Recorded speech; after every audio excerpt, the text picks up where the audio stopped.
Discipline. Stoners! We get high. And we do stuff.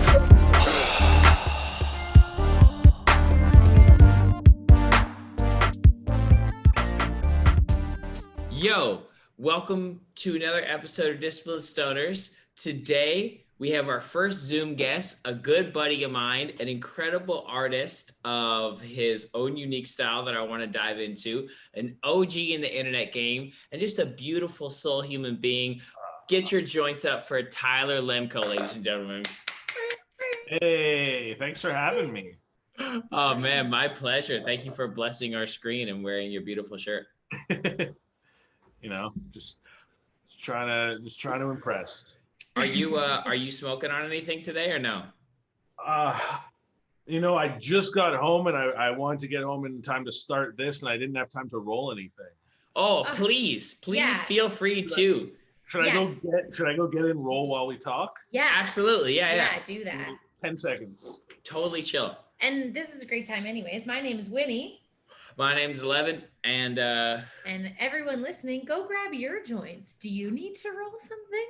yeah, get your cannabis, your pre-rolls, your flower, your edibles, your CBD drinks, All of it. your blunts. And then light it up or eat it up. So I keep all my paraphernalia in this bad boy. Oh, That's beautiful. Who is that? Hulk Hogan. Are you fucking kidding me, dude? I was doing an impression of you earlier, and I was like, Hulk Hogan is my favorite wrestler. Me doing you. No. So here's the thing. No, he's certainly not. He's a very racist, crappy old man. But I like the lunch pail, you know? The lunch pail is classic. Shout out on having that vintage merch. But literally what Winnie is talking about is this is my first Zoom time capturing anything. So I was like figuring this out today. So I got Winnie to be on my phone pretending she was you. And I was like, I was in technical mode, like, hey, be Tyler, like talking these headphones. And she was kind of like making light of the situation. She's like, I'm Tyler. I'm like, I started to laugh along and I'm like, do you like wrestling? And then she's like, yeah. I'm like, who's your favorite? And I know that Winnie doesn't know anything about wrestling. So it's funny. She was like, I immediately whip out a Hulk Hogan lunch pail. Like, I know. It's fucking brilliant. It's not be amazing. more on the nose. So beautiful. Fuck. You got some nice looking buds there. Oh, yeah. Look at the size of these suckers. Bro, well done. Thanks. Wow. I didn't make them. You didn't make them, but you have them. I'm one of those stoners that doesn't know the first thing about weed. I have friends who are very into weed and know what strains and all this and that and THC percentages. And they always ask me, like, what do you want? What do you prefer? And if it gets me high, I enjoy it. Yeah. I don't know what my thing is. So you don't do you think it's placebo effect then, a lot of it? No. I like to get really high. Yeah, good. I do find a lot of strains, either sativa or indica, a lot make me tired. Really? Yeah, dude, some sativas have definitely made me tired. Get the wire from the other side and plug in that. Yeah, I've had some sativa. Like there's just one on the legal market that's like Island Honey. And that like always like kind of makes me just chill the fuck out. Gives me that like Jamaican cess vibe. Yeah, it's interesting. Yeah, I say makes me tired, not in a necessarily a bad way. Yeah, just like chills you out. I mean, Yeah. we're so lucky to be in a culture that has like the connoisseurism element even available. Yeah, what's it called? A tender is like the Yeah, just like bud tenders or the sommelier. Yeah, the sommelier. Yeah, pretty much. And like the terps and knowing about the entourage effect and all that, it's like it's kind of cool. It is. It's legit science, you know. Oh, for sure. Yeah. A friend I was just hanging with a friend. He was telling me the story how he went and picked up a tomato plant off of someone that he found online, and he was like, "Yeah, I went into this apartment. It was this sketchy place, and like it's crazy. You would think I was there to like buy drugs, but I was just there for a tomato plant." And I was like, there's not a big difference in terms of like what they're doing. They're just It's a agriculture. plant. Totally, bro. Yeah, they're a plant. So that's dope. So yeah, having a prescription, almost like an ideal for like what strain you can like prescribe yourself. Like I often wonder is like more of like an idea of a placebo effect. Like it's like, I'm going to smoke this, but definitely we get pretty lit off some sativas in the morning. Yeah, I've definitely had some strains where it's like, oh yeah, that definitely did help me creatively or comedically or whatever, and other ones just make me tired. Yeah. But at no point did I ever keep track of what does what. My approach to weed, similar to my approach to beer, where every time I go to a bar and a bartender asks what I want, I always just say whatever beer is your favorite. And that's a great way to just try a lot of beers that you don't like. Bro, you have such a wonderful way of cruising through life in that way where you don't take it like too seriously but really value the experience. That's so special and important and deserves to be celebrated of you. Yeah, it was like we were just catching up, me and Ty just often touch base or whatever, and there's so much like kind of one-sidedness going on, like with like just all the current health concerns concern XYZ. The world.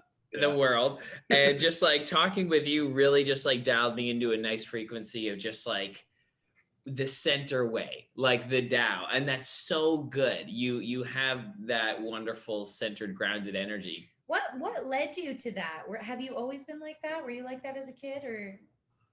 I think a little bit. It definitely got amplified. I was like, I don't know.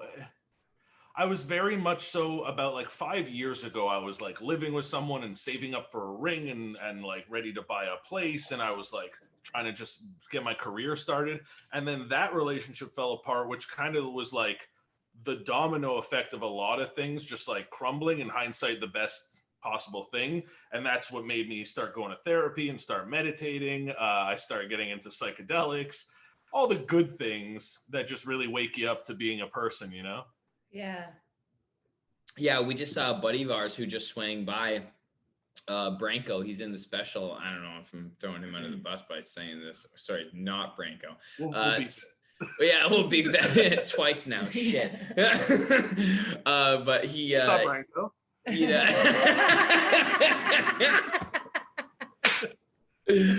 I think he just experienced a beautiful ayahuasca ceremony, and his energy is just lighter, and his being is just like more tuned in. You can just feel it, and the beautiful ricochet of like the metaphysical once met with the spiritual practice is like so amazing. Yeah, I find the way I try and like visualize it or approach it is like, I think call it frequencies or vibrations or whatever. The way I see it is everyone has a ticking noise, and some people tick really, really quick and they're like really high strung and always on the go and like nervous or whatever. And I think the goal, if you want to feel at peace and happy and fulfilled and grateful, is just lower your tick as much as possible. So I remind myself of that several times a day of just like, slow down. Yeah. You're getting worked up for nothing. Yeah. And I love that about you because Ty is a rapper too. We have a song together, and I will call it your ticking noise, your metronome. You can feel your longer metronome, like in your bars, almost in your comedy. And it really works for me. It's very delicious. It's set so you can follow it. It's like safe for everyone. You know the thing, like you want to go fast, go alone. You want to go like to far, go together, like in a little bit slower kind of thing. So it's like, that's really smart for what the intention right now for humans is, to kind of like have a central focus, or like, slow down the tick so we can all get on a nicer pace with nature. That's beautiful. I think I forget what culture it is, so I'm gonna butcher this reference, but there's some sort of saying about like you have a finite amount of breaths, and it's up to you to like use them as fast or as slow as you want. That's sick. I love that. Yeah. I noticed that with my cat. I think that Ace, you met Ace, my little like bobcat brown cat. He's like ran away for 11 days. He's like almost 20 years old. So he knows what's going on. And he just has slowed down his aging because he wants to stay in this dimension for a while. And I swear to God, he's taking like slower breaths, like and more spaced out. Like yeah, and he's sleeping a lot. So, bro, in this yeah, exactly. It is, yeah. In this frequency where you can let things like pass through as experiences and learn from them, even the way that you pointed out that your relationship fell apart, but it was really a better thing. Like what helps you in those moments, kind of, for lack of a better word, take L's? Because there's even some professional situations, you know, someone turns out, you know, to be a dick until something happens, you know what I'm saying? Like sometimes in life, you just got to have enough grit to move forward. And have you had do you have like a mantra that you say in those moments? Or are you just like the rest of us, you throw a fit in those moments and then you recover after? I don't even throw a fit in the moment. I just find like, I'm pretty grateful for having a pretty grounded sensibility. Because, perfect example, a few nights ago, I warmed up a bowl of soup. And I was very excited to eat this soup for dinner. And I warmed it up. It was the last of the soup that I had. And I bring it over to the TV where I was going to eat it. And I dropped the bowl all over the rug, all over the floor, made a mess. And for like a second and a half, I was really upset. And then I had this thought, like, who am I upset at? Me? No, I'm not upset at me. I love me. So like, I just laughed. There was a delay and then a laugh. Because it's like, I'm an idiot, but I'm the only one here to blame. So that's funny. Yeah. That is funny. That's what it is. This life is like a big, amazing joke. There's few things funnier than soup all over your floor. Oh. All over a rug, especially. Yeah. Disastrous. And when you can kind of laugh with yourself in those moments, it's almost like you connect to a higher being perspective, or you become it. Because really the alternative is get upset, and that's just a waste of time. Yeah. Why spend time in that headspace?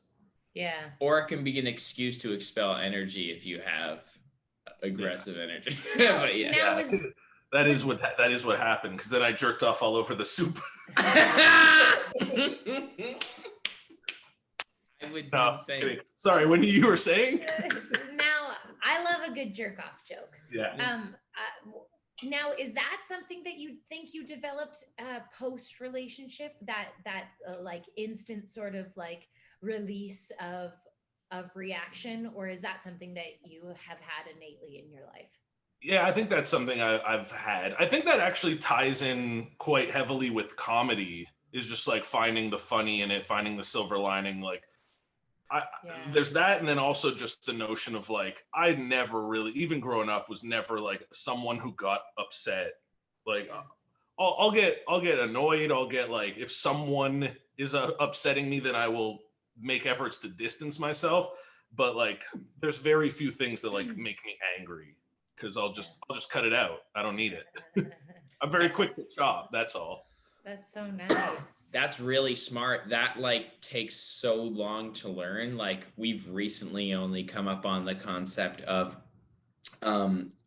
like relinquishing something rather than scorning it and condemning it, like, and like moving like away from it. Like, if you isn't that Neville Goddard book? I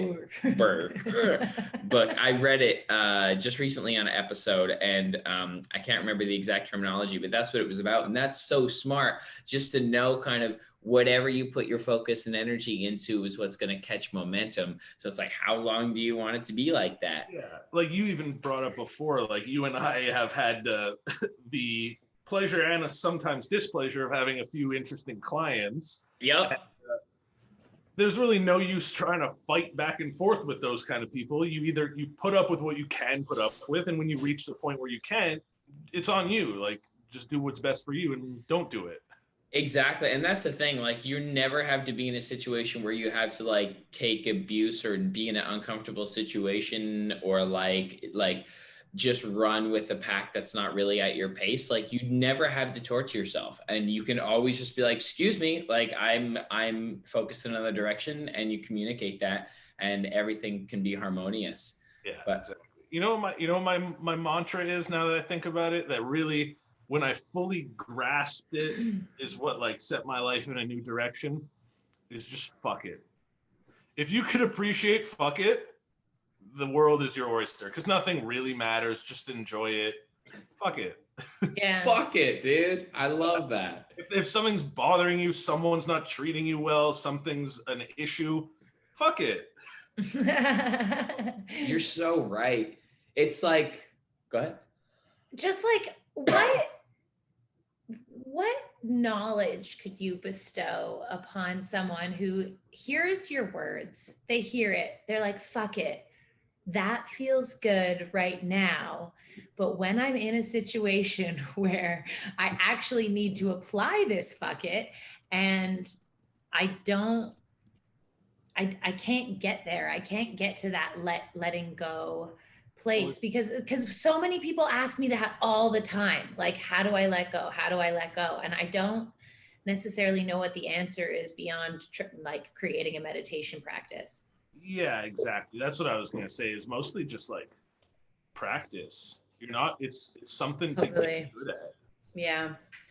It's something to adopt and remind yourself of constantly, and like catch yourself not doing. Yeah. And did you have any like growing pains? Because I definitely have had. Hold on. There's a desk moving behind you. And What are you talking about? That's awesome. Oh yeah, it's a moving desk. Yeah, bro. It's Sorry, super you were sweet. saying. What was I saying? Like people learning to adopt it and Discipline. Oh It's a yeah, discipline. yeah. Did you have any did you, it doesn't sound like, it sounds like you've always sort of had this innately, but I found that when I know that I'm being sort of like an asshole to Evan unfairly, it's unjust because it's something that's going on within me and I can't like control my own vibration. She abuses me. I have that discomfort in my body where it's kind of like I'm like breaking almost, like I'm like, I'm gonna try really hard not to be an asshole anymore, and it is that like almost breaking of that habit or something that I find where the like the discomfort comes. But you're right, it is practice, and it becomes less uncomfortable all the time. yeah, and I think part of the practice is, like you said, like looking inward, because if you realize you're uncomfortable and this doesn't feel good, then that's something to like turn the scope around and like, oh shit, what is it that I gotta deal with here? Yeah. That's usually, for most people, I think any sort of like outward aggressions or angers are 99.9% of the time something you got to deal with. They're reflections, and like to the cue, like you're manifesting these little things in your experience, this little movie of your consciousness. So it's like these are all figures of what you're seeing anyway, and only you subtly know. And if you remove yourself from it, the healthy practice of this discipline of like catching a higher perspective through meditation or stepping away and breathing is like, oh, I'm just watching this movie. So when you go to Netflix tonight or wherever you watch and you watch that movie, imagine how boring that movie would be unless this character had some sort of tragic thing to overcome. Yeah, where's the action? So it's like you're here for a reason. You're a tree growing branches and leaves, and these are all forms of life. Is every branch like fucking perfect? But no, it's a neat little adventure, and some of them look like fucking weird claws. Yeah, But, exactly. Yo, you did stand up, right? Or you still do stand up? Well, I mean, it's been 18 months, but Dude, that's so funny. I know I was on the phone with someone and like calling in, and they were like, well, how many times have you worked, like, you know, this past year? And I'm like, how many concerts have you been to? And I'm like, I'm worried about like getting back into stand-up. I'm still on the fence about it because frankly, I don't want to hear everyone talk about the same thing. honestly, it's I don't have anything to say. No, but that's why you need to do it. Something else. Make jokes about ketchup. You are shining light. Anybody who's listening, go watch Tyler's Instagram story. He snaps me back into, or his tweets.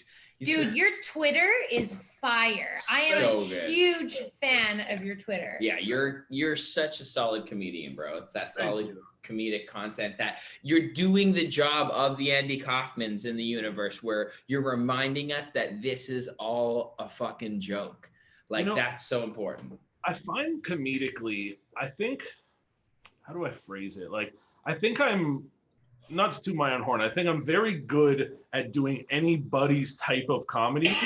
I feel very far away from like having my own style or voice or anything. I don't know what my humor is. All I know is that I can do any of them relatively well. You're a curator and a performer, and you are already like outside of comedy. You're quite multifaceted, so it makes sense that you'd be able to touch it on like all of the types, you know? Yeah. I just wish I had like more of a style. I sometimes feel like a little self-conscious about it. I feel you. A buddy who does guitar, a musician who I know from the scene in Toronto, very talented dude named Nick Tateshi. And he's been on tour across Russia. He's like a big, like, great artist.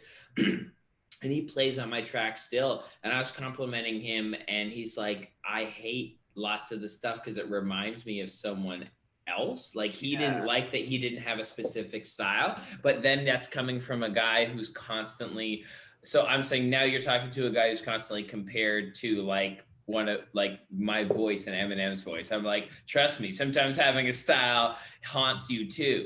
Or like having one realm that you snap click into isn't necessarily any easier. But something that's incredible about the style that you've manifested into visual art, I would love for you to just take a minute and tell us about that incredible entrepreneurial slope. It excites me. Seeing you create and sell and give your art excites me because you've manifested this other facet of you through, was it the challenge of the pandemic? Was it expressing yourself? It was, you translate your comedy so well into the vibe of your visual creations. I would just love you to rip on that. Yeah. I think it all ties into what we were talking about earlier. Like when you asked, like, when did this kind of mentality start? And I think it coincides with like a genuine like fixation on art. And by no means am I good. I'm very, very bad. But it's so good. It's like the William Hung of painting. It's like legendary. It's like this actual art skills. I'm actually bigging you up because I think it's so incredible. It's like you're freestyling it. Well, that's like what I find fascinating about art is what, like, a singer, you could tell if someone's good or bad at singing because there is a good and a bad. It doesn't exist in art, so that's why I kind of play the loophole. It's so good. I think that's kind of a note that I hit my whole life is I've done like a mockumentary about trying to get drafted in the NBA, and then I call myself a doctor, and I ran for mayor, and all I do is things that I'm not qualified or should be doing, and I just do them because that's funny to me. That's my favorite type of comedy. Okay, the mayor thing. That was a publicity campaign out of the future. That was like so perfect. But then also, what would you have done if you got to be mayor? I have a sick vlog. That's the only plan. That was the plan. Well, it's still a good idea. Thanks. Oh man, it's crazy the amount of, because, you know, I don't think that there's a Western government in the world that people are like genuinely happy with right now. Exactly. So obviously people in Montreal are very upset with the mayor and the elections this year. Everywhere I go, people tell me to run again. Yeah. Aww. Yeah. That's nice. I think that they'd rather have someone at this point, because it's all like politics are like, it's all one team anyway. It's just a play. Yeah. And it's all theatrics. But at this point, if people did believe in the classic idea of democracy, they would, I think, rather have someone who doesn't claim to be an actual statistical leader who says, let's figure this out together. That's literally way more democratic than these guys who are like, I'm a professional, I'll handle everything. Yeah. I've just had to remind a lot of people recently, like, no, that was a joke. And by no means should I ever be the mayor. No, but I'm saying it would be easier to get the votes. Yeah, I Like- probably would. That's the scary part. I didn't know it was a joke. Well, okay. Originally, the original idea was sitting around with a buddy getting baked, and I said, wouldn't it be funny if I ran for mayor? And he said, yeah, so I did. That was the extent of the idea. Then a lot of people got behind it and wanted to support it, and a lot of people were like weighing in with their opinions and what were actual problems and issues to speak about. And it kind of turned into this like actual thing Yeah. where I was like bringing up issues, and I had support, and there was people like really buying into it. And I felt this like responsibility to not be too much of a joke anymore because people believed in it. But Yeah, totally. at its foundation, very much a joke. That's amazing. I love it. Okay, this is so funny, but we didn't get the time to upgrade our Zoom account, and it's going to cut off at 30 minutes, and it's 29 minutes right now. So we're literally going to stop recording, end this call, and call you right back, okay? Okay. Okay, I'll see you in 2 seconds. Okay, bye. Okay, bye. That was And that's how you beat the system, folks. Yep. We Do you don't. do you splice in a commercial break? Yeah, we could. We're going to now. Would you like us to advert anything? Yeah, like find like a dickwort cream or something. Okay, let's some Dick War cream is gonna get some free promo to hundreds of people. Nice. At least. I will say, over the past year of this pandemic, the one thing that I have seen improve greatly are my joint rolling. Wow. I used to be terrible. I could not roll a joint for like it wouldn't even smoke a year ago. King size cake right Nice. there with a homemade filter. What are your tips? Just do it a lot. I know. I got so annoyed because I also wanted to get good at rolling joints, and I'm staying at mediocre for at least another like 6 to 8 months. You know what one of the most frustrating things about life is? What? You want to be really good at something, you got to do it so much. Yeah. And then it's almost like you can't even look at the thing almost from the bottom of the hill and be like, I need to get good at that. You almost have to be so obsessed with it. Wow. Look at that thing. What's that called again? Monster. It is Christmas Yeah. tree, oh Christmas tree. It's monster cookies and sunset sherbet. It smells so good. A sunset sherbet really gets me in a fucking groovy mood. Sounds lovely. Yeah. Tyler, what is your relationship with the word love? Oh, I love love. Love's my favorite. I Do think you- love's the cure. I love love too. Do you use that word abundantly? Yeah, yeah, I think so. I'd say at least once a day, sometimes as much as like 4 or 5 times a day. When I pass the bathroom, I'll stop and look at myself in the mirror and say, I love you. Yes, bro. That's so good. I do the same thing Oh my every gosh. night. That's I love great. that. That Like, is- look in, and it's weird because you're talking to someone and you recognize them, but it's still when you look at yourself in the eyes, it feels like a different person when you look in your Yeah. eyes. consciousness. Yeah.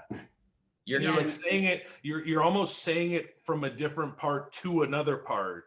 Yeah. Yeah. you are nailing it right there, bro. Yeah. That I, that's reflection. I like lately in meditation, have either of you read what's it called? The Untethered Soul? I No, know but of yeah. this book, but no, I haven't. It's a good book. It touches briefly on one part that I really like dove into deeper of like what's called the soul seat, Okay. which is like I picture it way in the back of the mind, like way back here in the noggin. And you got to weed through all the thoughts and the memories and the tastes and the personality traits and senses of humor and everything that all these little bells and whistles we pick up along the way. And when you can get to the back and sit in this chair and kind of lean back and just observe everything floating in front of it, that's a really cool place to be. Yeah. Bro, that's like the beginning of the void. I feel like when you're able to, like, as you say, kind of like float back through all these things, you're getting through like this like mud of like you know, residue of like your experiences. And that's why I think meditation is so important, because if you're constantly amidst all those thoughts, that looks like reality, but Right. it's not. And then you get to your soul seat back there and you're like, oh yeah, I look up, void, consciousness, my creation, and forward, an option of a cloud of a thought that I can jump on or not. Have you ever, I find twice in my life I've reached this point where it requires a mixture of psychedelics and meditation, where I've gotten to the point where I could see where death is, and it's not a scary thing. It's just like, oh, there it is, and I'm not going to go there, but it's right over there. Yeah. Like if you wanted to exit the simulation. Yeah, like there was a door. There was a door I didn't open. Yeah. Yeah. Totally. Yeah. Yeah, for sure. Mushrooms has definitely given me that. Yeah. Yeah. I don't know if I've achieved it just solely with cannabis. I find sometimes if you meditate, I've only done this a handful of times, but once you cross that like 45, 60-minute mark, you get some places. Yeah, for sure. Yeah. For sure. I don't fuck with that long usually. Like that's like on holidays I'll do a 45 minutes. Yeah, it's like special occasions. Yeah. It's like I'm treating myself. It's pretty much like a psychedelic trip. Like you have to lock in for a psychedelic trip, or you almost have to fall into it. I've fallen into them sometimes. Yeah. Like if you're just like maybe a little bit tired in the day, so you're just like resting, and then you have YouTube going, and then it's like one comes on. And I did this one time that was 45 minutes by this dude, Aaron Doughty. And he's like a new age thought guy. And he did this guided meditation that literally pulled energetically childhood trauma from a lower chakra. Like, yeah, it had you trace in what chakra you were deficient. And, you know, I had some experiences growing up that, you know, the idea of foundation or solid or like that the root, the red one. Yeah, the red one. Yeah. So I had to, and in another minute, so in this one, I pulled, it felt like, you know, when you get a booger and you pull and then you feel it suck out the rest of your sinus cavity. Yeah. It was that. Wow. It was like, and it was like, It's imagine such a good feeling. if your kidneys took the biggest piss and your ass took the biggest dump, and you just like pulled one of those boogers out through your heart, spirit, chakra space. Like, I like that you believe your pee is in your kidneys, but your shit is in your ass. Neither are correct. I know, but I'm saying the imagery is there. You get what I mean? The sensation. No, that's crazy. Right back there in my kidney area. I once went to a spiritual reader who did like a whole reading of my body and stuff, and then gave me this whole analysis that my root chakra as well is all out of whack. And I was like, oh wow, crazy. What do I do? And she was like, nah, I just tell you. I don't give you a prescription. I just tell you what you need to know. Did you do your own research? So I did. I came home and I did probably a year's worth of focusing on root chakra meditation, and it worked wonders. Yeah, frequencies. For sure. Yeah. What I think it's 130 something. Like, there's the one that you can just, that's beautiful. Just started. Yeah, go. We've just started to work on, we've realized that our throat chakras, both of them are out of whack. Mine's underdeveloped and this guy's obviously overdeveloped. It's almost as if I stood in public and said words that people real loud. For the last 15 years. But even just the intention of focus on like those, our friend gifted us a throat chakra meditation, and I've been doing it pretty regularly on top of my regular meditation practice. And it has just helped so much, like in a very short amount of time too. And you can put, each chakra has like beautiful art done for it. There's different symbols and colors that resonate with that chakra. And if you look at them or bring them up, like for us, like with the lower chakra one, like the red shape has like a certain shape to it that just having it up and around and looking at it helps build that groove further in you, and it kind of allocates the energy to like go and heal there, like white blood cells. Yeah. Well, Whitney, you mentioned that like even in a short amount of time you're feeling it. How do you recognize the difference? So for me, I think I'm having and have been having problems with authenticity and not presenting as a human being, but being a human being. And I've had a lot of issues with feeling and sounding academically stupid. And so just a lot of things in my experience, I guess, has created a constriction in my throat that doesn't allow me to always be honest. So even just as an example, like I've been doing this now for a couple weeks, and a guy came by on rode next to me on my bike yesterday morning and was trying to hit on me, and I was so emotionally drained. It was just one of those days where I was like, I'm just having a rough time today. Yeah. And I'm working my way out of it, but that's taking my energy, is myself just refocusing. Yeah. And I just took off my earphones and I was like, dude, not today. Like, I have a good day, man. I don't have it for you. Like, the best I can do for you right now is just say this. And he just biked off. And, you know, I think my presentational aspect of myself would have entertained it and politely declined, and and it would have taken energy away from my focus to raise my vibration. So even something like that, where I'm just honest with someone and I'm not afraid of hurting their feelings necessarily and doing what's right for me, is that's sort of like a checkbox for me, where I'm like, oh, this must be balancing out a little bit here. Like I must be bringing some more balance to that area. Yeah. And I think pretty much everything we've talked about so far, from like even the fuck it mentality, it all stems back to just self-love and like putting yourself first and not being afraid to potentially come off like selfish or rude or whatever. Like, if you know that you're not, and your intentions are not to be rude or not to be selfish, there's so much value that you see in every aspect of life when you start really putting yourself first and understanding what that means. Yeah. It's a cool process that I don't think there's like a finish line to. It's just like keep improving. Yeah. You get to the point eventually where you're like me, and as soon as you're discomfort at all, you're just like, fuck off. And they're like, cool. And they know that you're not even mad. That's the best part. You're a little New York about it. Yeah, I'm like, hey, it's like, hey, take $5 and go fuck your mother. Like, it's like, you know, it's like, here's a gift and please leave. Yeah. So, something crazy. Yeah, I like that. So, yo, you've been doing cannabis content too, though, for a little bit, though, as well, haven't you? Like High with Ty, is that still going?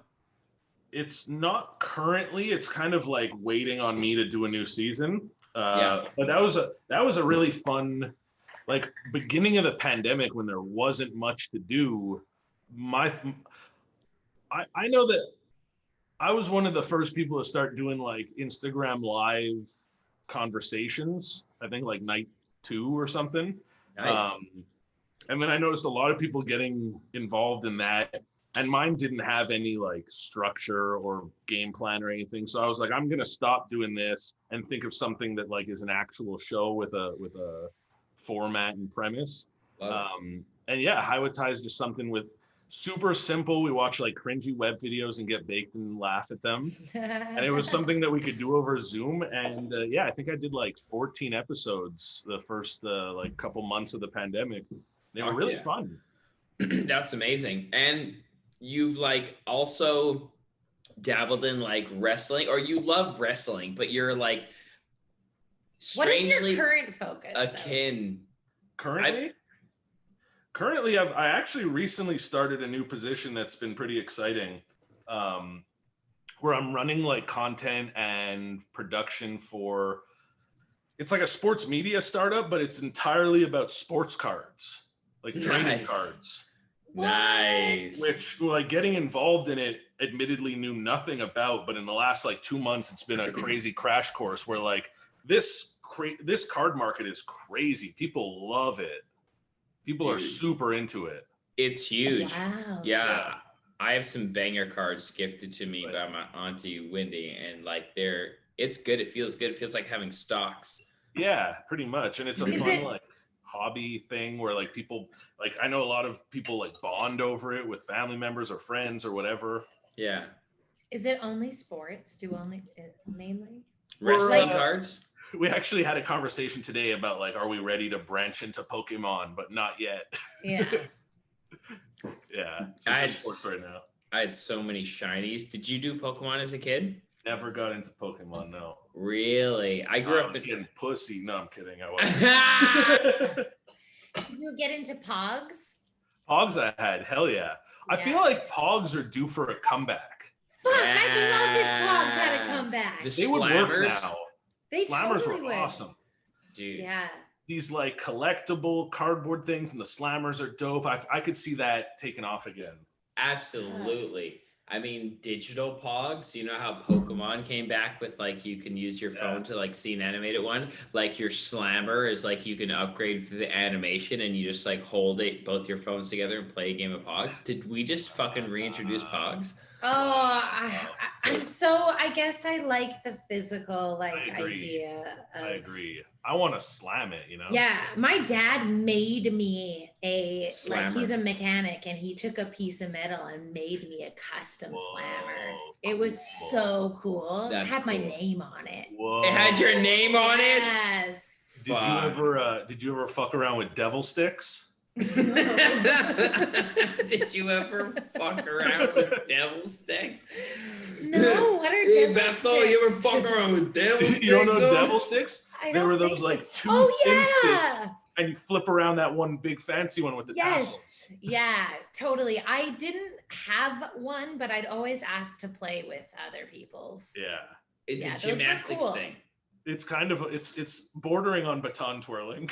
Yeah, totally. Yeah, for sure. Is that game? I can't remember what it's called right now. In elementary school with the ball on the string that you Tetherball? Tetherball, is that still a thing? I'm sure that's a thing places. I love that game. Yeah, I same. remember. Fuck, I would be the champ of the court some days. I feel like it became hazardous. Oh, it's Ow. super You dangerous. get for whacked sure. in the face every fucking day. And there's literally like a string just flying around, tightening at random times. Yeah. But one of the worst feelings in sports is getting beaten tetherball, because to get beat, someone has to wrap the thing around the pole until it's done. So there's always an extra like 6 seconds where you're finished, but you gotta watch it end. Yeah. Oh man, I know. Yeah, Or totally. when you knew the other kid had it up on you and like was just taking it home, and you're like, "Fine, Yeah. finish it, fine," and you just It's like walk. you know in Monopoly when like it's done and you Yeah, still it's- gotta play it out. Yeah. That's Kids how I are feel too- about capitalism. Yeah. Just I flow mean, with yeah. it. It's Play- over. Play it out until it's done. Yeah, for sure. I don't know if do we play it out in our lifetime? Do you think? Seems like a fast amount of time Is to it play it out. self-sustainability? What's But the wouldn't be next shocked. answer? Because the thing is, the disparity grows exponentially, and it's like the old saying is true. Like the rich get richer, Yeah, and the rich are getting real rich these days. dude, real Crazy, rich. not good rich, like bad rich. now. too much rich. talking- Like no one should have $1 trillion. That's just not good. Is that how many billions is a trillion? 1,000 billion, no? I think. I think so. I think that's what we Yeah. decided. Because you I can't saw- have 1,000 billion. I saw somebody tweet like there shouldn't be billionaires. Once you reach 999 million, you should get a plaque or like a dog park named after you that says this guy won capitalism. You shouldn't need $1 billion ever. Yeah, it's No almost as though value is just like made up and then like stretched into matter. Because what is that money doing? It's not really doing anything, but like taking up this idea of a digitized, like what does someone have when they have $1 billion? They have assets. They have the ability to acquire assets and experience. Yeah, or pay for power. That's the dangerous part. That's what it is, really, because at this point, like, I don't know, like Elon Musk is like so culturally powerful as well. But then it's like Bill Gates, and then the come up off the jab and all that, like all of this huge power moves in capitalism and like essentially like ultimatums. That's like you know what I mean? Like that's a dream for the master capitalist, and it's just what the time offers. I was thinking yesterday, this is going to sound terrible, so I'll preface it with that so everyone knows this is going to be a bad point I'm making. But I think the majority of evil in the world today stems from greed. It's people just wanting to win the capitalism game, all the polluting the ocean and every fucking gun activist. It's all just dollars at the end of the day. Yes, sir. And I think that that's awful. I was watching a documentary last night about Nazi Germany, and I started thinking about like, what was their reason? And I guess it wasn't monetary. I guess it was just a genuine belief in this awful thing, but at least it was like a genuine belief. Dude. At least they did it for like, they thought the right reasons. Bizarre and That's very a trip. like you have to be so mature to reach that perspective, and I've landed there as well too. It's like at least it came from inside. It was like they really cared. And is bad, but like it was not because someone else said so. And that yes. I think bad people. I think a few people Bad. Believed really a lot. Like there was like a few For people sure. that really believed it, and then everyone else was kind of like, it seems like they know what they're talking about. But that's the crazy thing is like the post World War II, the guards tried to like the plead in courts of being like convicted of murder was like, no, we were just following orders. We were just working our job, and this was the job description.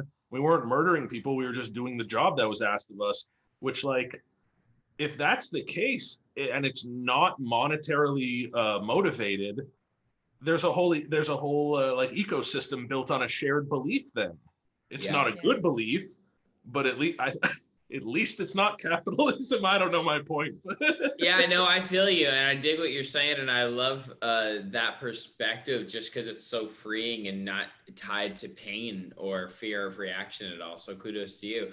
But also you got to think the real issue there, that coming from a kid who is like bullied pretty bad, the real issue is compliancy of that 80% Wim was talking about. That's like, and that's where things these days gets me all fucking caught up in the conspiracy theories, because I don't want to go there. I'm not anti anything, but all of a sudden there's an ultimatum that tells me I can't even talk about something.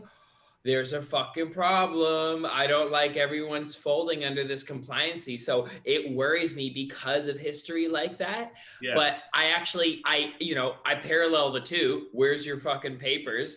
It's happening. Pass facts, fucking baby. So it's like, but it's not based on the belief that you are a horrible person. It's just like, in order to access certain privileges, we will request this for a period of time. So it's very different. It's not the Gestapo, but and it's also establishments who have the right to say like, you can't come in without a shirt or shoes on. You could also say you can't come in if you're not vaccinated. It's not like government mandated, I don't think. Well, they are like giving tickets for like being close right now, but it's all weird in Ontario, especially. It's like super fucked. Yeah. But I don't think the government. I think if the government did do that, that's when like a revolt would happen. Yeah.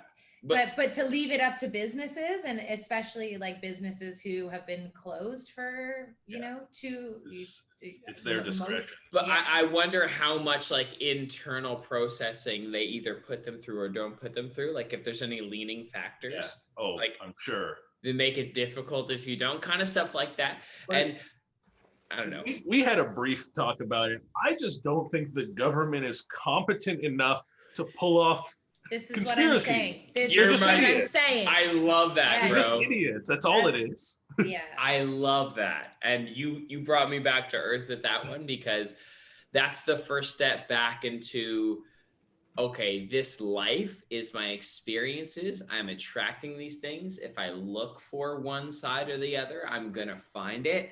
Yeah. You know, like there is so much truth to that. And there is major truth to what you're saying. It's for like, sure. There was a long, I watched a lot of YouTube documentaries that had me convinced Tom Hanks has sex slaves and stuff. Like, yeah. or lizard people exist, like the queen is. So here's the thing, everyone is tied to an alien lineage. Like someone's like they have reptilian lineage. We all are fucking star seeds of some galaxy that most likely are dominated by one species or another. Winnie looks like the fucking Aryan ones. They're the aggressive ones. So her people come through, and then they manifested all up in the what do you call it? Like the strip there, Viking land, like the whole Netherlands, and where the motherfuckers were big motherfuckers. Oh, Yeah. with the flat feet. Not Neanderthals, but that's what I was thinking of. like Viking motherfuckers. Yeah. Savages. What are those? No, not savage. Anyway, fuck it. Man, that's lit. Life is lit. No, but thank you for offering that perspective, because it's so true. And, not to stick on anything specifically, but just like the compliancy will always worry me, because for sure. I remember what made bullying possible. It was the bystanders. It was the power and the position to be performative and position to try and control that would drive the dominant force to hurt. They end up hurting someone because so it's like, you can't blame. Also, that's a conversation with cops or enforcement officers, even coming up, these bylaw officers. It's like, people are just people, and you put them in these positions, and like, they're gonna react. And like, hopefully we just remember that we're all one and we all love. Like, let's just stay focused on that. I totally agree. I think that there's this like widespread, for lack of a better term, pandemic of everyone viewing one another as opposition. Yeah. Everyone's just looking to catch the other person and cancel someone, and you said this and I disagree with that and this is wrong. Everyone's just looking with a magnifying glass at everything.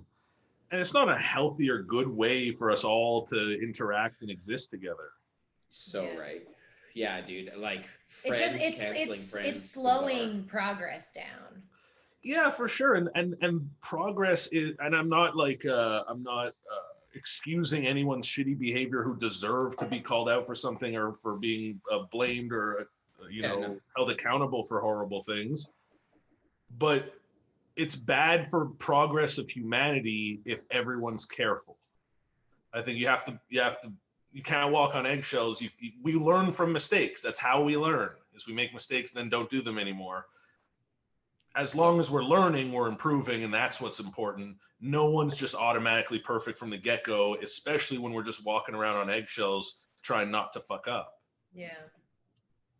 And that's this thing of like fear to be judged or condemned. And I just I remember watching Scarface and like, I'm the bad guy. I just thought that was the coolest shit as a kid, because it was like, yeah, fuck you guys. Like, it's like the teacher says I'm bad because I'm not stimulated with this like boring ass stuff. Like, I don't know. I think that's a y'all problem. Yeah. I just realized it is 40 minutes. It is 40 minutes? Yeah. Oh, so we don't... Oh, nice. Nice. Thanks for saying that, Yeah. Ty. Yeah. So yeah, that ties back into the fuck it. Like, why would you care? Why would you care what other people are gonna think and react? If you're cool with what you have to say and how you feel, and be open, be open to learning and changing that. Yeah. Well, that's the thing. That was yeah, everybody's right.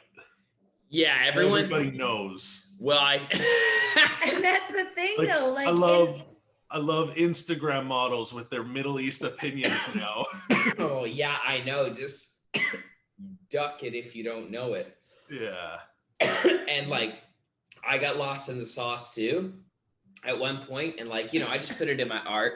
I talk shit in my art, but I think what separated those who felt they need to distance themselves from certain narratives, I was like more forgiving about the way I spoke about anything and the way that I'm open to hearing information about it. I wasn't like, for sure, this is it. Like, no, don't fucking talk to me if you feel this way. I've never felt like that. I've always been like, if you disagree, that's interesting. Yeah. How did you arrive there? Can I you want to know why. inform me? Yeah, exactly. Yeah. And I think that's so fun with life. So yeah, not getting reactive is like key.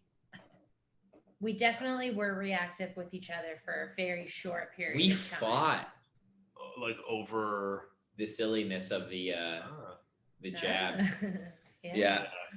And yes, somebody asked me like, "Are you gonna get it?" And I'm like, "Yeah." Like I have no reason not to. And they're like, "You're gonna put that in your body?" I was like, "I drank Four Loko for years." dude, that was honestly when what I are you came talking about? when I came out of the sauce, that when I lost the sauce one day, which was great. When I came back from like the rabbit hole dive, I found this perspective that was like, if you're complaining about this thing, but you eat McDonald's or fast food regularly, you got to shut the fuck up twice, because like you're putting plastic into your body. If something's going to change your DNA, it will be that food that you consistently ingest.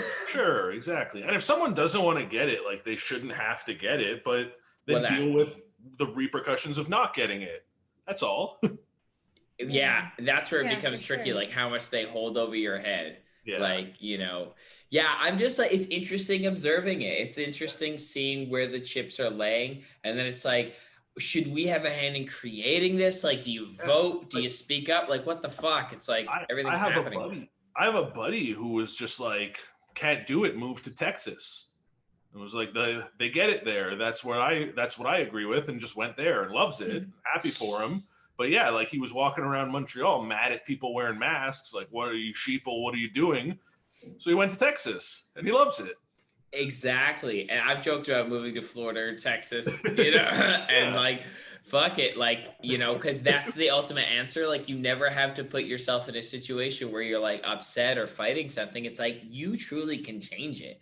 Like, even if you're, like, you don't even have to change the circumstance to change it, is the thing. Exactly. Like, that's where the real power lies. Yes, if you absolutely can't like fucking get over it, then yeah, you got to do something to change that. But like, do everything that you can first to like just do the fuck it method. Exactly. And I also think just as a general society, we spend so much time online ingesting opinions and thoughts and ideas, and we're just getting everything from everybody, that we get so caught up in all of these like micro debates and disagreements and this side versus this side.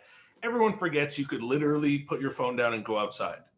And that doesn't exist there. That's the thing. Like, what am I fighting? I was in here getting worked up about these like mandate laws, but it was like, I walked up to the park, no mask, hardly anyone there had one. There was DJs playing, people were dancing. I was like, dude, you're fucking crazy. That's like stir crazy shit.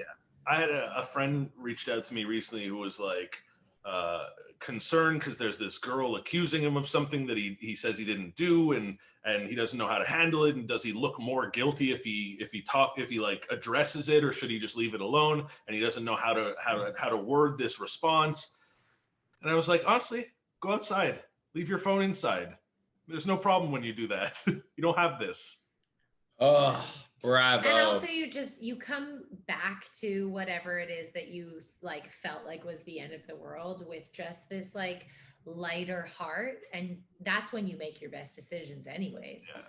Well, you probably can tune into like what somebody wants, so you realize like, I mean, that seems like an intense situation, but we've all been attacked in some way, or somebody coming at you like they want something. So you got to ask, what does this person ultimately want? Do they want to be seen by you? Do they feel offended or threatened by you?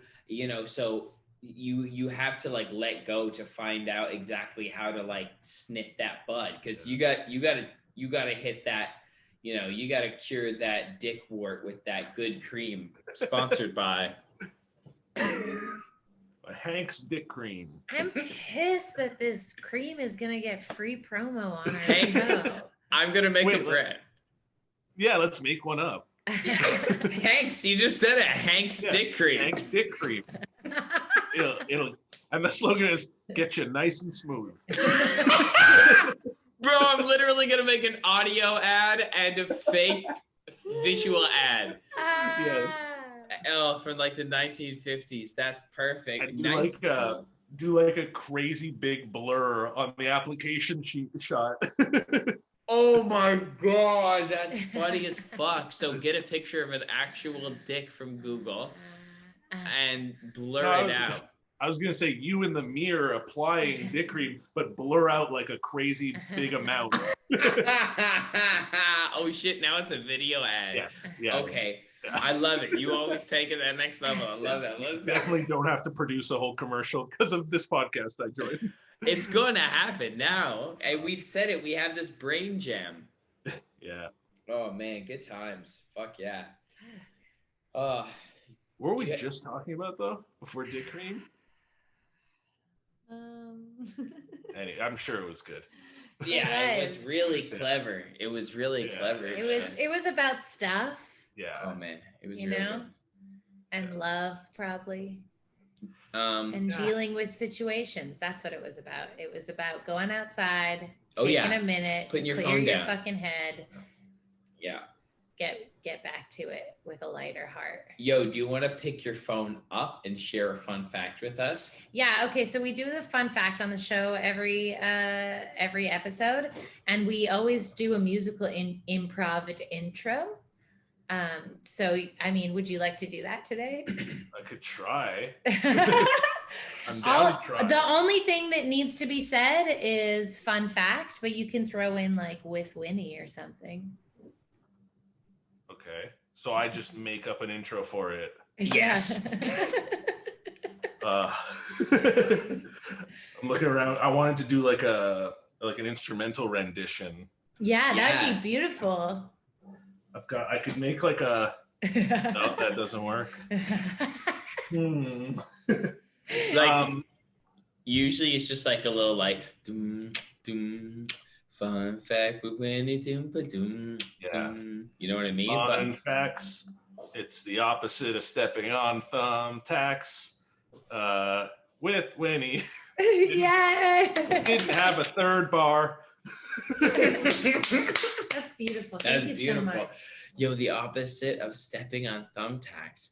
That's so true because that hurts and this feels good. All right. Today's fun fact is about NASA's Space Shuttle Discovery. Ooh. Oh no, that's not the right one. Oh yeah. The Space Shuttle's thermal protection system, or heat shield, contains more than 30,000 tiles that are constructed essentially of sand. Sand? I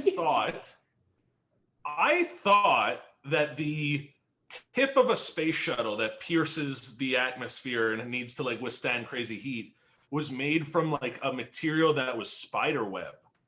But now that I think about it, I don't know why I've thought that for years.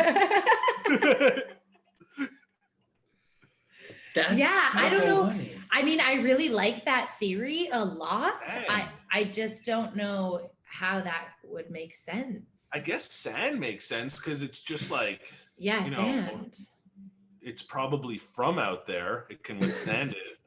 Yeah, and also after the tiles are heated to peak temperature, they can cool fast enough to be held in your hand only a minute later. Wow. Isn't that nuts? Cool. Very nuts. Do you guys think that there's more grains of sand or letters in books? Grains of of sand. sand. Yeah, all right. Yeah. You're right. For Wait, sure. wait. What if we include the internet? Fair. And what if we include the ocean? Ooh. you know? Well, I was including the sand in the ocean. Oh, I wasn't. I was just thinking about like land sand. Land sand. Okay, we're coming up on a 8-second mark. I don't know what's gonna happen. Let's pull out. I'll see you in a minute. Thanks for your patience. Of course. Thank you. While we were on break, I got high. Yeah. Oh, was that? Yeah, you rolled a joint and you haven't smoked yet. Yeah, because my lighter and ashtray were in the other room, and I didn't want to disrupt the awesome conversation we were having. Oh, I know. you are Convo's so been sweet. good. Yeah. I've enjoyed this combo very much. But now I'm glad that you get to get high. That's the best.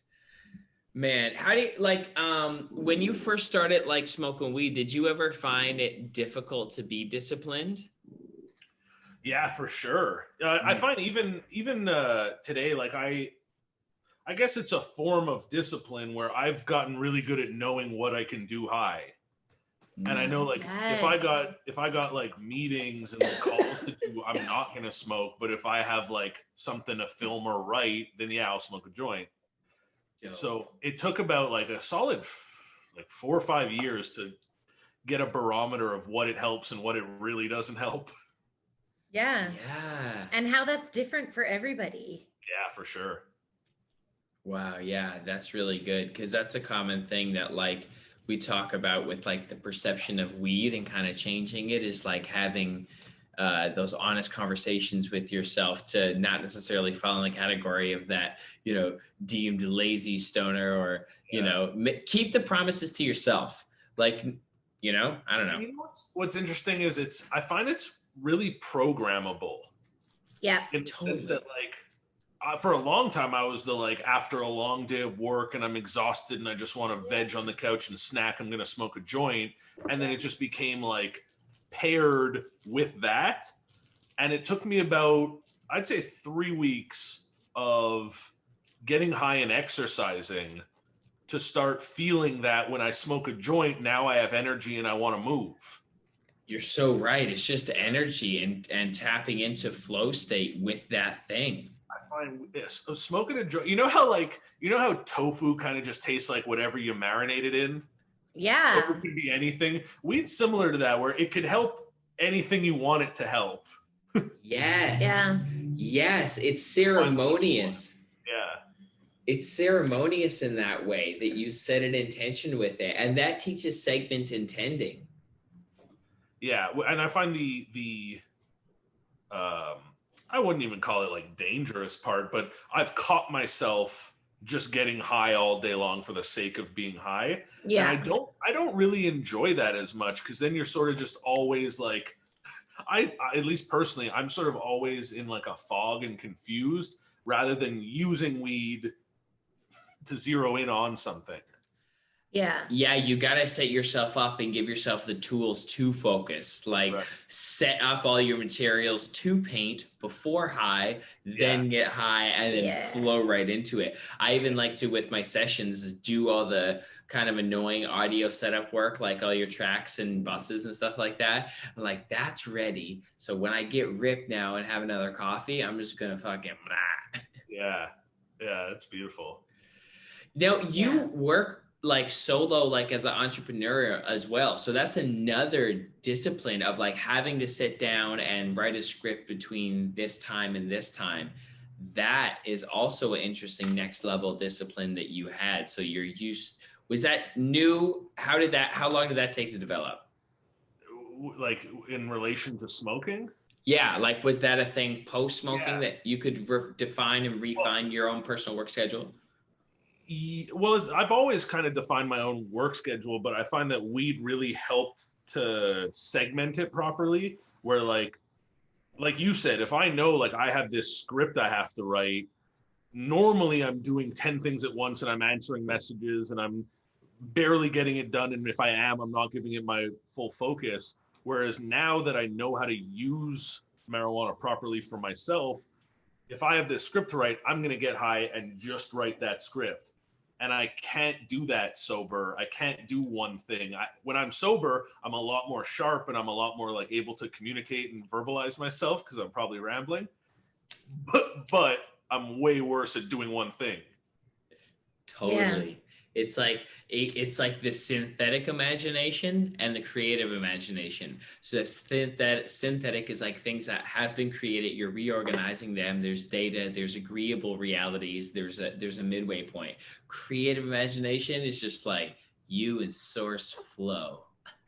Do you guys ever just like think as an activity? Yo, yeah, you must sit. It's called Sitting for Thoughts. And there's gentlemen, it's written about in Think and Grow Rich. I'm sure you know that book? No.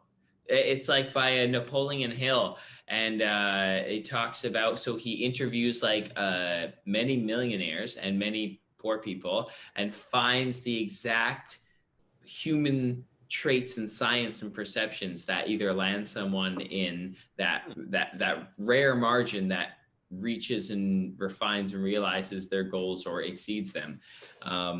Lots of millionaires are dropouts, you know, free thinkers, critical thinkers, stuff like that.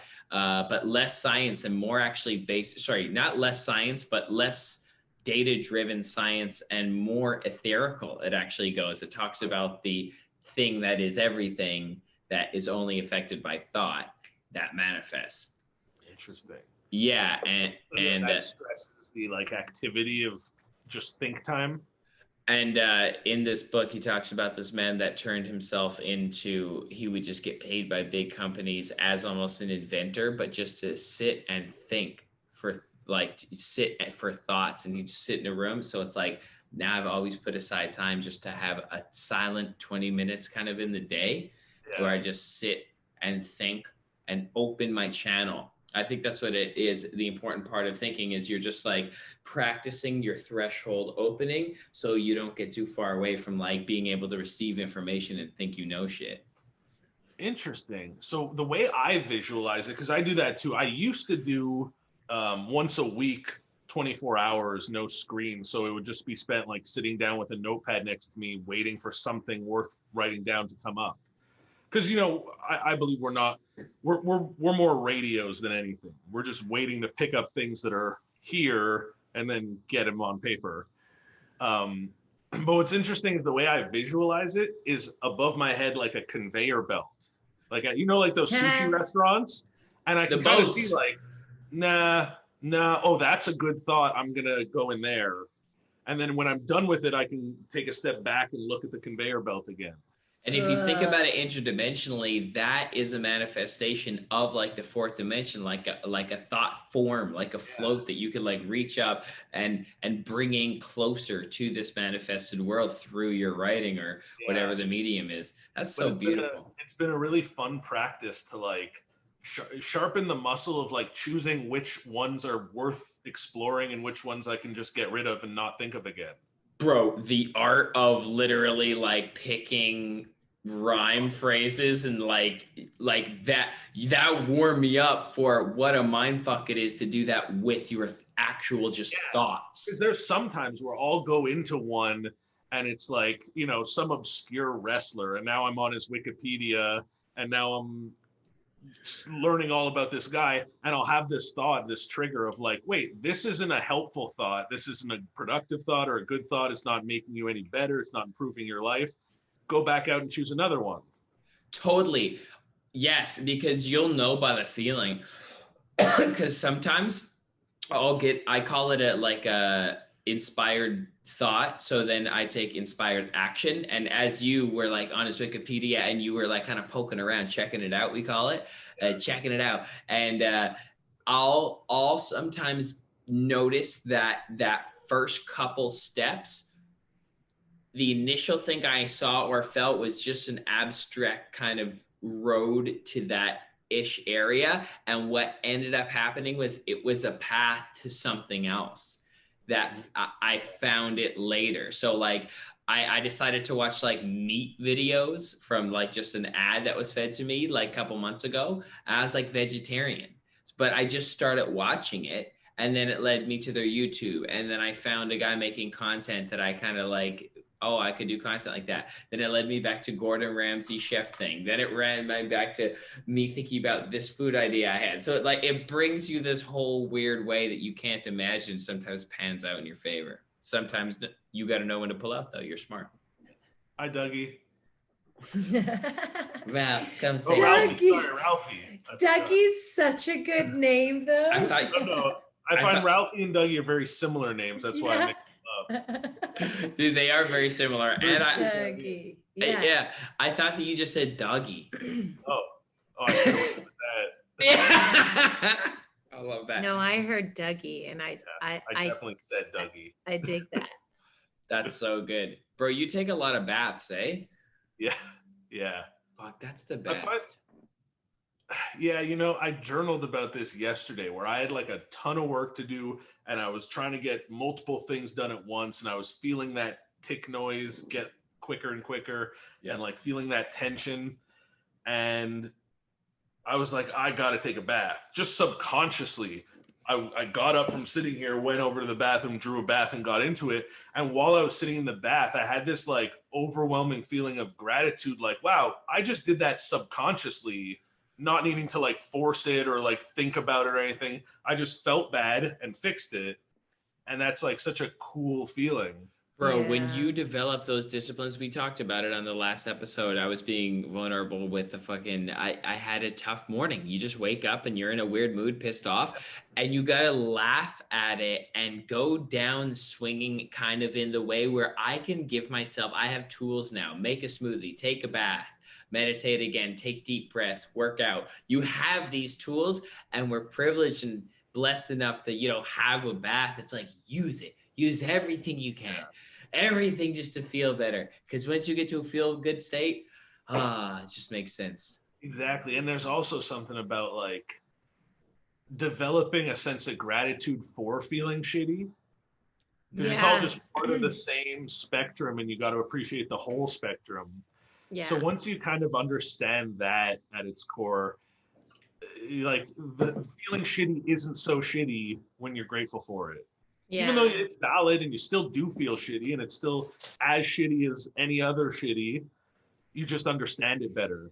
Yeah, it's a different kind of shitty. I've been having a lot of like heart aches for things, but in the moment of the ache, I find it all so beautiful. So I'm feeling the sensation of it and also like experiencing this high level of gratitude for feeling like bad. Because feeling bad comes from a place of like being a person who cares and loves and like feels those things. So that's the thing to be grateful for. Yeah, for sure. And I mean, the whole experience is beautiful because it's the whole experience. If we only got half the show, I think we couldn't, it'd be exhausting. It's not sustainable to live at that like high positive nutso level, but it's all it. That's the whole secret to the universe, in my opinion. Totally. It's balance. The whole thing's balance, The center way. Yeah. The whole thing is you have to have both. And even if things feel bad or feel good, you actually only exist at the minuscule line between good and bad. Yeah. They're both. Yeah. That's so great. That's so great to know. Yeah. It is. It's reassuring. And it's like the next step is like the power you can take when you start to realize you can affect it. It's like when you realize like the soft, graceful tether to thought and like the art of manifesting, kind of like this all becomes like a little bit hilarious. Yeah, like exactly. how everything's a reflection of like how we self-assume and like and hilarious and incredible at the same time to like be able to feel so deeply and have it feel so real is like incredible. That blows my mind. Yeah. So we're so convinced. Humans are so convinced. That's why when we get worked up, we think it's more real because it's like, oh, I felt this. And it's like, those are also just your hormones. Or chemicals or, momentum, So if you guys individually were suddenly bestowed the power of God, what's the first thing you do? I just be here right now having this conversation with you. I would trick myself into being a human and give myself an identity and meet people that I resonate with and reflect with them. I'd give up the power. I'd relinquish it immediately. Relinquish it. Yeah. Well, I think a friend of mine asked me this the other day, and at first it was, I like that you guys immediately went to that type of answer, because I agree with that. Because at first I was like, you know, you want to world peace and blah, blah, blah, and all these things that you think would make a difference. Political. Yeah. There's no such thing as a difference. Like I If said, we hadn't have just had this conversation about how balance is everything, Yeah. I think maybe my answer would have been different. I just want to. And for the record, I want to have fun. for sure. So the guy asked me this question, and I was like, I went through all these options of like, I think great things that I could do, and then kind of came to the realization like, oh, none of it really makes a difference. So if I was suddenly given the power of God, the first thing I would do is just ask someone else what they would do. Yeah. How do you do this? But then we realize we Yeah. all are gods. Yeah, exactly. That's what I mean is I would like give that to someone else. Yes. If I'm God and I can do anything, I would give the next person the power of God. Yeah. Yeah. Nice. The power. Wow. Yeah. And that's what you do, anyways. What we're trying to do. That's what we're doing, man. That's beautiful. Yeah, that feels like a win. I like that. I like that. I just want to share a power stance with you guys. Hands up in Tell you I'm the very, air. very Wait. excited. Ooh, we gotta wait. Feels good to move. Feels good to stretch. Oh, oh, oh!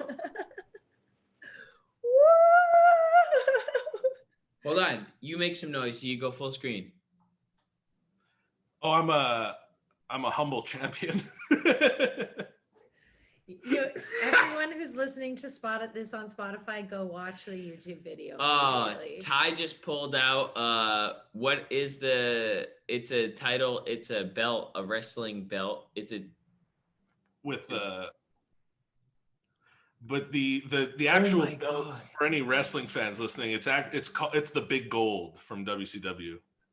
That's Oh. so pretty. Goldberg wore that? Thanks. Do you put it on? Do you Oh, all the time. Oh, Like fuck no, yeah. you're just saying like let's do a power stance. One of my favorite things when I feel like I just need to like pick myself up and I need a win is I'll literally just like throw this on my shoulder for 20-30 minutes. Nice. Yes. That's so cool. You have a physical thing. I'm going to get a physical thing. We're gonna get Good you an thing. Oscar. An Oscar. Yeah. Or get me a Grammy. Yeah. Just, We'll get Ralph a bone, a gold bone.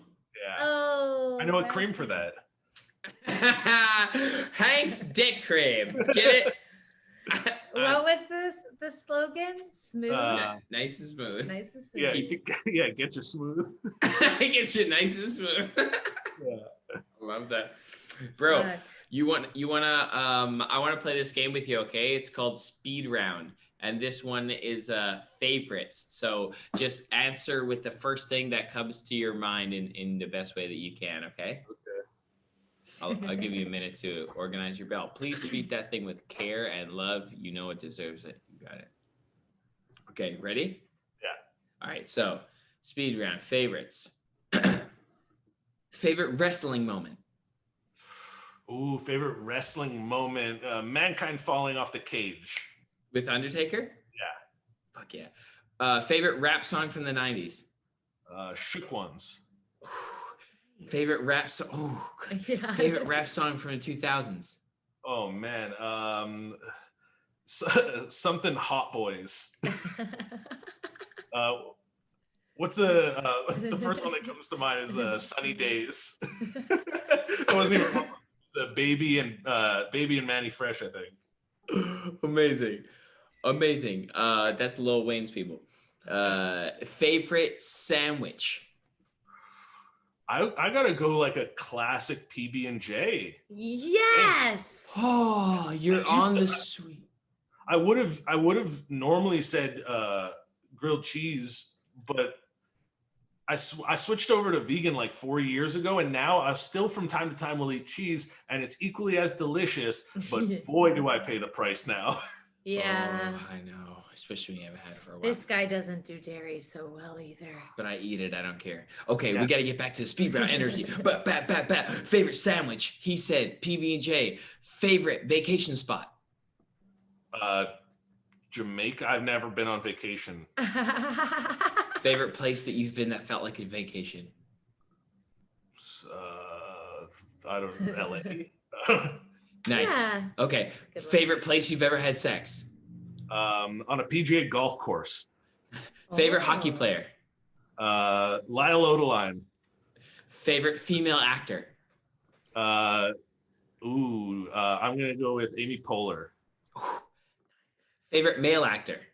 I'll say Christopher Walken. Nice. Ty, tell me your favorite video game console is. PlayStation 2. Bang. Crash Bandicoot, Tomb Raider. Favorite male actor? Christopher Walken. I'm sorry, I just said that. Favorite video game ever? WrestleMania 2000. N64? Yeah. Favorite basketball shoes? Ooh, I'm gonna say the questions, the first Iversons. Oh, yes. Favorite basketball player? It's a tie. It's Tim Duncan and Dennis Rodman. Yes.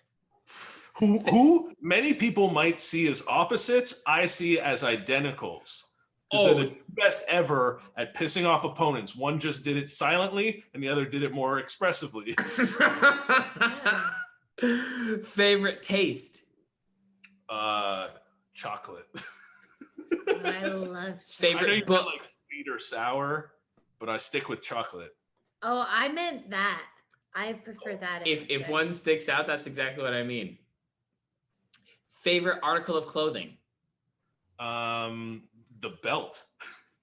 I must say this butterfly shirt is quite lovely. Thank you. Favorite book? Ooh, what's my favorite book? Probably Fear and Loathing. Favorite moment in high school?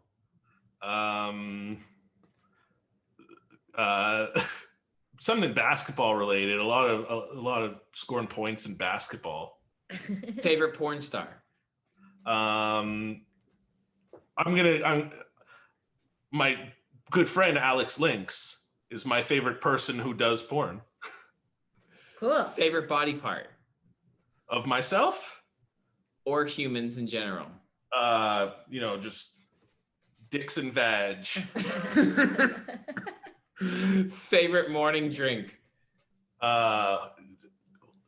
Lemon water. Favorite vehicle? Boat. Oh, Ty Lemco, I think you scored an 11 out of 10 on that. Thank you. That was so much fun. That was so thank you much for playing fun. Yeah, thinking's hard after you smoke. Yeah. It's a little It's delayed. That's all. slower. Yeah. So Which is great. That's why it works. That's the way the tick comes down. Exactly. So usually at this point to kind of close up the show, I would read something of knowledge, but honestly, I see a lot of books up there on your background and I love your speaking voice. Would you be down to play the game that we play where Winnie calls out a number and you pick a book randomly and whatever number she says, you turn to that page and read that page that bestows knowledge upon us? Sure. Sick. I have the perfect book for it too. Amazing. So it's a book by Andrew Zuckerman called Wisdom, and it's 50 like really successful older people with bestowing what they think wisdom is. Bless you. Tell me, Bless you. what? How many pages do I got? What number? And I'll have you know, some pages are a lot, and some pages are like just a quote. So we're playing like roulette on what type of reading I'm doing. Yeah, that happens. I love that. So there are 142 pages. 53. 53. Oh, it's a big one. Yes! Bless us.